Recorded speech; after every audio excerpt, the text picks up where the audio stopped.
मुख्यमंत्री माझी लाडकी बहीण योजनेसंदर्भातली आत्ताची सर्वात मोठी बातमी. हो लाडक्या भगिनींनो, ही आत्तापर्यंतची योजना चालू झाली तेव्हापासूनची सर्वात मोठी बातमी म्हणावी लागेल. आणि या बातमीतही, या व्हिडिओतही जी माहिती देणार आहे त्यामध्ये सुद्धा तथ्य आहे आणि कशा प्रकारे तथ्य आहे, विश्वासार्हता काय आहे ते सुद्धा नक्की 100% तुम्हाला पटवून सांगणार आहे. आणि आपलाही विश्वास नक्कीच बसेल, कारण की सर्वदूर सध्या लाडकी बहीण योजना असो, कोणतीही योजना असो, त्या संदर्भातले वेगवेगळे व्हिडिओ येतात, खात्रीया दिल्या जातात, परंतु सर्व फेक होते. कुठे ना कुठे ते पदरात काही पडत नाही. व्हिडिओमध्ये एक सांगितले जाते, थंबनेलमध्ये एक सांगितले जाते आणि तुमच्या पदरी शेवटी निराशाच पडते. तर लाडक्या भगिनींनो, लाडक्या बहीण योजनेसंदर्भातली जी सर्वात मोठी अपडेट आहे ती काय आहे, कशा प्रकारे आहे आणि का या गोष्टीवर आपल्याला विश्वास ठेवायचा आहे ते सुद्धा या व्हिडिओच्या माध्यमातून सर्वांना मी सांगणार आहे. तर लाडक्या भगिनींनो, मुख्यमंत्री माझी लाडकी बहीण योजना जेव्हा चालू झाली होती त्यावेळेस खूप मोठ्या घाईने, धडपडीने, ताकदीने, कुठलीही शहानिशा जास्त प्रकारे व्हेरिफिकेशन काहीही न करता ताबडतोब कागदपत्र भरून घेतले, फॉर्म भरून घेतले आणि ₹1500 लाभ देण्याकरिता विधानसभा निवडणुकीच्या अगोदरच सुरुवात करून देण्यात आलेली होती. आणि त्या प्रचारादरम्यानच विधानसभेच्या निवडणुकीच्या अगोदरच 1500च्या ऐवजी आम्ही सत्तेत आल्याच्या नंतर ₹2100 लाडक्या बहिणीचे करू, ₹2100 महिना लाडक्या बहिणीला देऊ, ही घोषणा, हे आश्वासन सुद्धा देण्यात आलेलं होतं, परंतु ते आजपर्यंत पाळण्यात आलेलं नाहीये. परंतु मग आता सद्य परिस्थितीमध्ये जेव्हा नोव्हेंबरचे हप्ते आलेले नाहीये, डिसेंबरचे हप्ते आलेले नाहीये, महिना होऊन गेला, पूर्ण केवायसीचं पोर्टल बंद आहे, साईट बंद आहे. कितीतरी लाडक्या बहिणींना भीती आहे की आपला लाभ बंद झाला, बंद होणार, काय होणार, कुठे जावं, कुठं प्रश्न विचारण्याकरिता जागा नाहीये. 181 नंबर दिला, त्यावर सुद्धा जशा पाहिजे तसं समाधान होत नाहीये. खूप जाम नंबर जातो. बऱ्याच वेळा तर तो नंबर दुसरीकडे फॉरवर्ड होतो आणि त्या नंबरवर वेगळंच काहीतरी उत्तर दिले जाते. त्यामुळे सर्व लाडक्या बहिणी संभ्रमात आहेत. कुठलंही कार्यालय नाही, कोणत्या पंचायत समिती, तालुका पातळीवर, जिल्हा पातळीवर पोहोचणे शक्य नाहीये. अंगणवाडी सेविकांना कुठली माहिती नाहीये. व्हिडिओच्या माध्यमातून, सोशल मीडियाच्या माध्यमातून, न्यूज चॅनलच्या माध्यमातून, जेव्हा बातम्याच्या माध्यमातून लाडक्या बहिणींनी हे पाहिलं की महिला बाल विकास खात्याच्या मार्फत ज्या अंगणवाडी सेविका ताई आहे यांच्या मार्फत फॉर्म भरून घेणे, व्हेरिफिकेशन फिजिबल करणे, या साऱ्या गोष्टी होणार आहेत. परंतु त्यांच्याशी जेव्हा लाडक्या बहिणींनी संपर्क साधला तर खूप साऱ्या ठिकाणी असं पाहावयास मिळालेलं आहे की अंगणवाडी सेविका ताई यांना सुद्धा कुठल्याही प्रकारची जशी पाहिजे तशी हवी तशी अपडेट दिलेली नाही, माहिती दिलेली नाही, ट्रेनिंग देण्यात आलेलं नाहीये. त्यामुळे लाडक्या बहिणी संभ्रमात आहे. खूप मोठ्या रोषाला सामोरे जावं लागणार आहे, हे सुद्धा यांना सर्वांना कळत आहे. परंतु मग हे ₹2100 देणार, या गोष्टीत विश्वास कसा ठेवावा, काय तथ्य? तर महत्त्वाचा विषय असा आहे मित्रांनो, जेव्हा मुख्यमंत्री माझी लाडकी बहीण योजना सुरू करण्यात आलेली होती, त्यावेळेस ही योजना सुरू केली असताना महाराष्ट्र राज्याचे मुख्यमंत्री ही एकनाथजी शिंदे साहेब होते. आणि एकनाथजी शिंदे साहेबांनी त्यांच्या कार्यकाळामध्ये खूप वेगवेगळे, खूप मोठ्या प्रमाणात धाडसी निर्णय घेतले. जनतेकरिता, शेतकऱ्यांकरिता, लाडक्या बहिणी योजनेसंदर्भातले असे जे आहेत, या संदर्भात स्वतः उपमुख्यमंत्री सध्याचे एकनाथजी शिंदे साहेब यांनी साताऱ्याला प्रचारादरम्यान नारळ फोडलं. त्यावेळेस त्यांनी स्पष्ट सांगितलं, त्यांची कारकीर्द, त्यांचा कार्यकाळ, त्यांनी घेतलेले निर्णय, मुख्यमंत्री माझी लाडकी बहीण योजनेकरिता 1 वर्षाकरिता लागणारा जो निधी आहे तो खूप मोठा आहे. त्याकरिता सुद्धा त्यांनी ते धाडस केलं, लाडक्या बहिणींचा विचार केला, वगैरे वगैरे वगैरे. आता आम्ही हे सर्व समजू शकतो. सर्वच प्रेक्षकांना समजते, सर्व प्रेक्षक बोलतात, कमेंट बॉक्समध्ये सुद्धा दाखवतात की नाही, यामध्ये काही पडले नाही, या फक्त घोषणा आहेत, निवडणुकीच्या तोंडावर घोषणा देतात, यांना फक्त लाडक्या बहिणीचं, जनतेचं मतदान हवं आहे आणि हे फसवेगिरी करतात. तर हे तर मी माझ्या व्हिडिओच्या माध्यमातून आपणा सर्वांना वेळोवेळी सांगितलेलंच आहे की ही योजना फक्त आणि फक्त वोटिंगकरिता, मतदानाकरिता सुरू करण्यात आलेली आहे. हे सर्वांना सर्वश्रुत आहे, हे काही कुणाला सांगायची आवश्यकता नाहीये.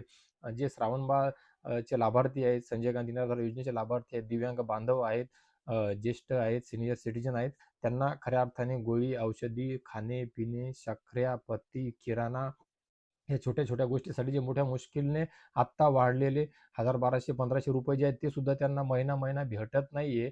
मग ती आवश्यकता नाहीये का? वयोश्री योजनेचे पैसे कुणाला भेटले, कुणाला नाही भेटले, कुठे योजना आहे ती कुणाला काही माहीत नाहीये. सोबतच हे जे सणवार जे असतात तुमचे, या सणवारावर सुद्धा आनंदाचा शिधा योजना चालू केली होती, ती सुद्धा कुठे आहे? बंद आहे. त्यामुळे तुमच्या मनामध्ये प्रश्नचिन्ह उभे होणं हे साहजिक आहे. परंतु कुठे ना कुठे एकनाथजी शिंदे साहेबांनी हा शब्द दिलेला आहे की मी धाडसीने हा निर्णय घेतलेला होता.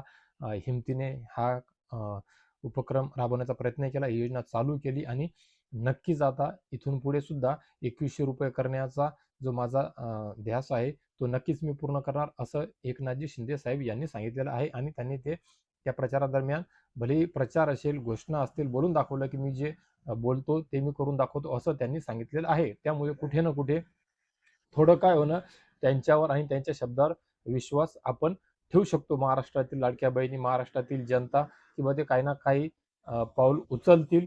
उपमुख्यमंत्री पदावर आहेत तर कुठे ना कुठे ताणतील.